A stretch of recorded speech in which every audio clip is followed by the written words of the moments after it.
Welcome to the fourth day of Claudemas, where we're using Claude code on a daily basis for 12 days to generate micro applications and tools using vibe coding techniques. I'm Happy Dave. Let's get into it. So what we'll do is look at our quest progress. So on day one, what we did was we worked on the FlyGen harness. On day two, we moved on to creating a primary brain, which was an orchestrator of sorts using the Claude Agent SDK. And then we moved on to the second brain last night. And the idea of that was to use either the file system or to use Kybernesis. You can go back and watch the videos to see how I implemented each of these. But what we're going to do today is look at image generation. So let's talk briefly of what the image generation is going to be. And what I'm thinking is that we just need to generate a couple of images, test a couple of models. And what I'd like to do is use a combination of either FAL AI or KIE AI. These are both aggregators of different models, and I haven't used them. I've got myself a free account, and I'm probably going to have to put a little bit of money into it to test it out. And we've got FAL, and the other one that we've got is KIE. And over the next 4 days of progress, we're going to have access to concepts like images and videos and even audio models. And I suspect that once we've got that working, we should be able to use it for anything in this creative phase. So to get started, what we'll do is we'll head over firstly to FAL AI. And what we got up here is this docs. And so we'll go and click on that. And that brings us over to this documentation that's going on here. Now, I believe that if we're going to talk to this system, we're probably going to need to go through the models APIs. Maybe it's clicking on here. So I think all the documentation that we need to make available to Claude will come from this particular page. Now, if we're using KIE AI, we've got a similar sort of concept. Apparently, both tools work in a similar sort of fashion. If we click on Explore the API, you can see all the different models that it has available for video generation, image generation, music generation. But we don't need to look at that because we're not going to use it that way. The idea is just to use a similar thing, the documentation for that. Now, the first thing I want to do is get access to the documentation on my computer. So a couple of ways we could do it. We could use this copy markdown for large language models, and this URL we could use from Claude Code and build a second brain. But I noticed that with FAL, they've got an MCP server. So instead, I'm just going to grab the URL, head over to Claude, and I'm just going to ask Claude, do you know how to add an MCP server for this folder that we're working on? This is the information that you can use to figure it out. So what we're going to do is just paste in that URL, and we're just going to let it read the page. The documentation in place is general MCP, plus there's also a fair bit of information for cursor, which is not what we're using, but that's okay. Claude will figure it out. And it's worked out a couple of ways. We can either use manual configuration, but what we'll do is we'll use a command line. So we're just going back down to the terminal and we're going to paste that in. And that should be enough to get us set up using Claude with that MCP server. So let's just turn on Claude one more time. So with that, we'll just put in a little prompt and we'll say, can you tell me how to get started with FAL AI? We'll let that come through and we'll press enter. And what should happen is it should put in an MCP. So we'll exit out of the other window. We don't need that anymore. So we'll exit out of there. And there we've got it. It's reading a whole lot of information. So hopefully as we go through this project, if we need to do anything with FAL AI, we probably won't need to go to the documentation because we have all the information in Claude already. So that's FAL's documentation out of the road. Let's go and have a look at KIE. Believe this is going to be a fair bit harder. So we've got the KIE documentation. What we'll do is we'll go and click on this link. We'll go back to our terminal, but this time we're going to go to a different folder on my computer. What we're going to do is we're going to go over to the brains, because in this case, we're going to set up a new second brain.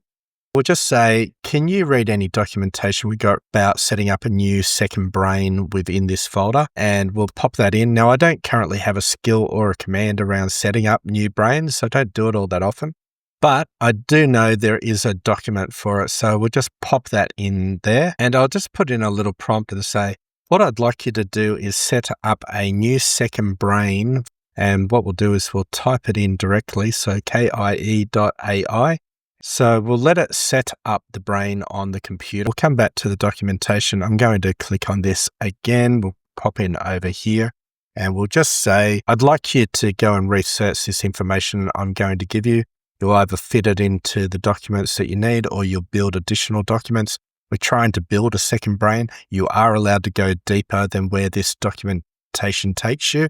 But the main areas we do need to figure out right now is how do we connect to the API, and we want to do some basic image generation calls. So that's where the bulk of your research can go. So I'm just putting in that prompt right now, and then I'm going to paste in the information that I got from that page. That's all in large language model format. So it's a little bit of XML sort of structures going on. I'm not sure if we can see it all expanded. There it is. Notice how we've got these XML structures and then data within them. So we'll just close that back down. And what it's going to do is fetch the large language model's text file and then start doing all sorts of research based on what I asked it to focus on. Now, while it's doing some research on image generation, let's go back and have a look at what it was we were building over the last 3 days. So on day 1, we did this harness, and the harness had this settings. So we can put in things like our API keys. We can go to the brain. So the brain is essentially the chatbot. So we use Claude Agent SDK. But then what we did was we put in memory, so second brains. So the first one we did was a local document store. Can you tell me information about what's in the local document store? And we'll let that conversation go through. And what should happen is it should use a little tool within the chat window to access the local docs. And there's a couple of tools there. The first one is just getting an index of the files. So they're the files locally. This is all related to what we're building at the moment. The other one that we had was related to Kubernetes. So I'll just say, can you tell me a little bit of information about my brand style out of Kubernetes? And we'll let that kick in. And what should happen is a different tool should get called. This one is now communicating with an external application and it's just finished. So it's got the information. We got our brand information. Now that is through Kubernetes that we can see over here. And I was demonstrating that yesterday where we've got these ideas of a graph-based memory. And when you click on different documents, you can see the chunks of information available. And that's the information that's coming through to the application right now. But I've just noticed that this brain has kind of finished. Better go down to our file system. I'm just going to do an ls. Let's just go cd into KIE AI and we'll run a tree and see what we've got. We've just got a couple of files there. We've got fundamentals, we've got image generation. And if we run a cat on the sources and type in readme, we can see whatever was typed into that file as well. So we can clear that. And what we can now see is that we've got 2 areas that we've got access to second brains. We can either talk to the file system over here for KIE, or when we're in our conversation on the FlyGen application that we're building, we've also got access to an MCP server directly for FAL AI. With that information handy to us, we'll come back to our application and we'll move down to day 4. On the left-hand side, we'll do a bunch of images for FAL. On the right, we'll do a bunch of images for KIE, and we'll use a different model each time. So the first thing I've done with both of these is buy a few credits. So on FAL, I've got $10 and on KIE, I've got $5. And I don't really know what that means from usage, but if we go over to pricing on KIE, we can see the different prices. One of the things they talk about here is their price versus the price on FAL. So it's possible that this is going to be cheaper. But the main thing that I'm interested in at the moment is maybe just picking 3 different models to work with. So what I might do is I've just clicked on the images here. I'm going to select everything on the page and put it into the clipboard. And we're going to start off by doing a little bit of research on models. So I'm just going to paste in all that information. Notice that it got other stuff other than the models. And we'll just say, can you have a look at the list of image generation models that are here?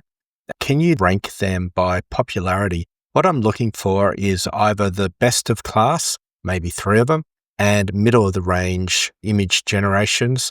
Let's go with 3 of them as well. I'm not sure whether it's going to search the internet or what it's going to do, but we're doing this because I don't want to waste time researching what the best image model is. I just want to know what 3 good ones are and what 3 average ones are. And then what we'll do is we'll compare them between FAL and KIE AI. I'm sure from a quality point of view, there won't be any differences. But the reason I did high-end ones is that they're both likely to have it. When it comes to medium level ones, I'm not sure whether they both have it. So we've been given 3 top contenders and 3 mid-range. Now I ran this through Perplexity. It didn't agree. So what I'm going to do is say, this is what Perplexity thought.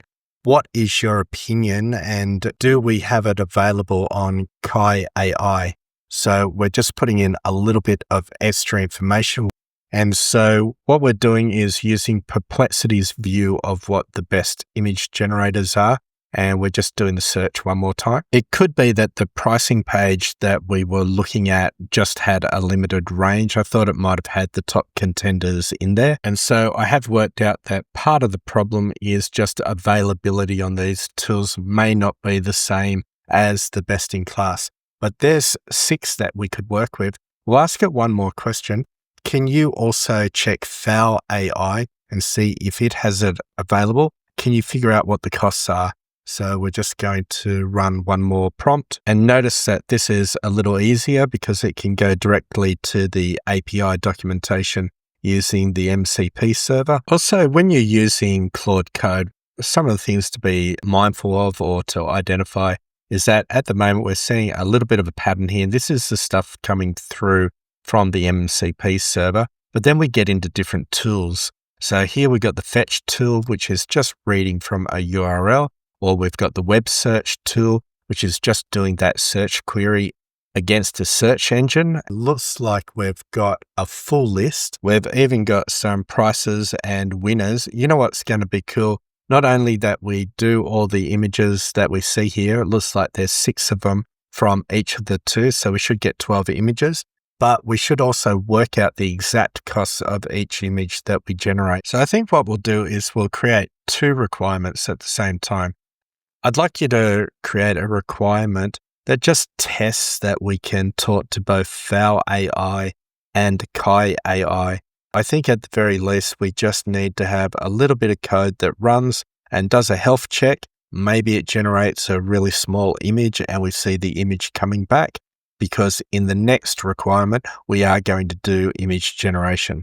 We'll let that kick in and we'll let the product owner create a requirements document. We should tell it, can you make sure that when you want to look for documentation on KIE, that you look at the second brain? There should be one called KIE AI.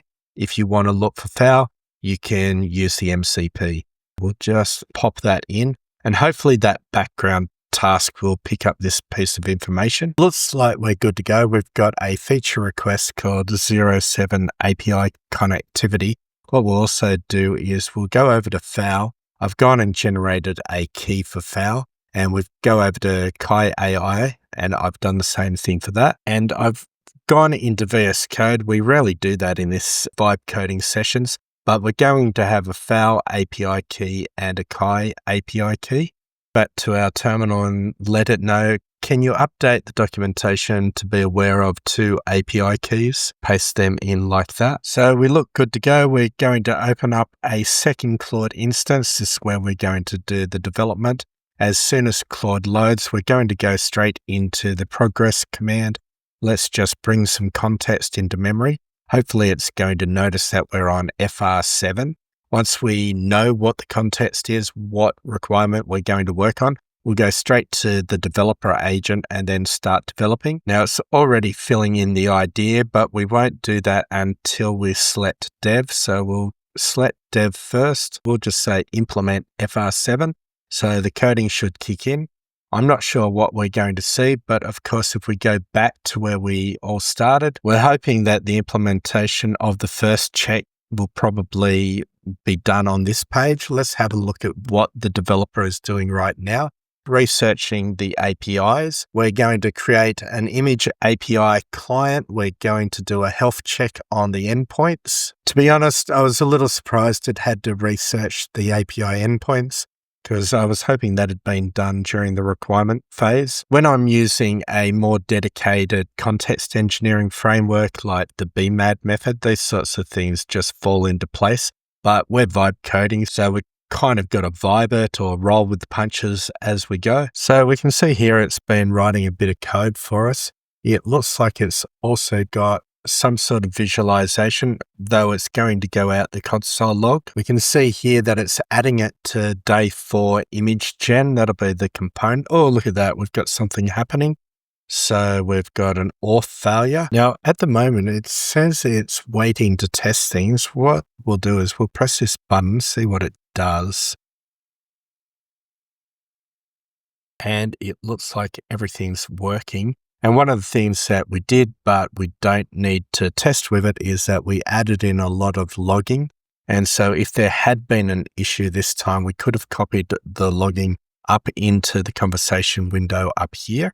But at the moment we're working. So I think the next thing is just to generate a bunch of images using a bunch of models. So we'll come back to our conversation and we'll just tell our developer, can you write a handover conversation back to the product owner stating that this feature is now complete and that they can move on to the next feature. So we'll just put that in.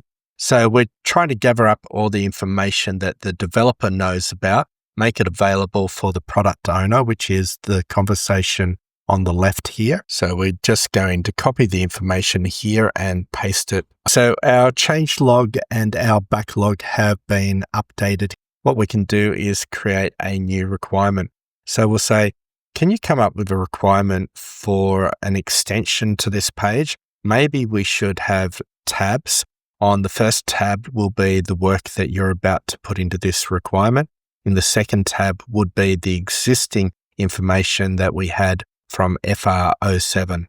Now, what I'd like on the page is a side-by-side comparison of FAL AI versus KIE AI. I'd like it to be 2 boxes going vertically down the screen for each of the systems. So in the first box, top left, we will see the advanced models for FAL. On the top right, we will see the advanced models for KIE. And on the bottom left, we will see the mid-range models for FAL. And on the bottom right, we will see the mid-range for KIE. I think the next thing we'll do, can you also make sure you include the time, the stats, and the cost for each image that you generate? And then we should just have one button at the top that will allow us to regenerate anytime we want. So we'll let that go in. We better also say, before you write the requirements, please give me an example of the user interface so I can confirm it. I just saw it come out the corner of my eyes. We've only got one version, but this is pretty much what I want to see. Tabs at the top, so we'll have the image comparison on the left, the API status on the right, and say, can you write up this requirements document? And then can you give me a handover conversation for the developer? So when it writes up the requirements document, it should put it into the hard drive. It'll probably be FR8, I believe. And then after that, we'll get a little bit of a conversation that we can copy and paste, and we will be moving it over to the developer for implementation when it comes through. We see Claude writing the file using the write tool, updating the backlog, and we have our developer handover. So we'll copy that, we'll paste it over here, and now the development is kicking in. And the reason we do the 2 conversations is that we don't want to have context poisoning between 2 different ideas. So the ideas on the left is that we're just doing documentation. We create it, we update it. The ideas on the right is that we only do development. We either create it or we debug it. And from time to time, if we want, we can come over and do something like a context command and get a feel for how much context we're using in the window. And so long as we've got a whole lot of open areas here, which is the free space, then we can keep going with this context. If it starts to get a bit small, say 10% left, we might want to do something about either compressing it or starting a new conversation. But we're straight into the development, so it's going to add some comparison types. So these sorts of types are being stored in the types folder because it's probably being shared between the server and the client. Now, if you don't know what the server and the client is, essentially the client is everything we see here. And there is a little connection icon from time to time, like this one. And these connections are pointing to the fact that it's connected to the server. So information comes from one, goes to the other, and backwards and forwards. So we'll keep checking out our development as it goes. One of the interesting things about vibe coding is that generally you can be pretty confident with the code. I probably shouldn't say that because if you don't know what you're looking for, you can create a lot of strife for yourself from hackers or cost overruns. But one of the things I'm loving about the Opus 4.5 model that we're using with Claude is it's just getting better and better. And if you are building a bigger sort of application than what we're doing right here, or if you're going to put it out in public, then you want to use something more complex like a context engineering framework, like either OpenSpec or the BMAD method, which is what I like to use. Now, the other thing we're seeing when we look at everything down in these 4 lines is it's all on the server. And what that means is that if we look at the front-end application, nothing yet has changed because we haven't got to this part of the application. But we will get there as soon as we get to this area. So we're just going to do one more test. And what we're going to do is a woman and her cat in New York City in 2020, a day in the life sort of scene. Let's do it in the golden age of comics style. Pop that in and see what comes through. We'll press generate all. And the problem we're going to have with trying to do side-by-side comparisons is that neither FAL AI or KIE AI have the same sort of models quite often.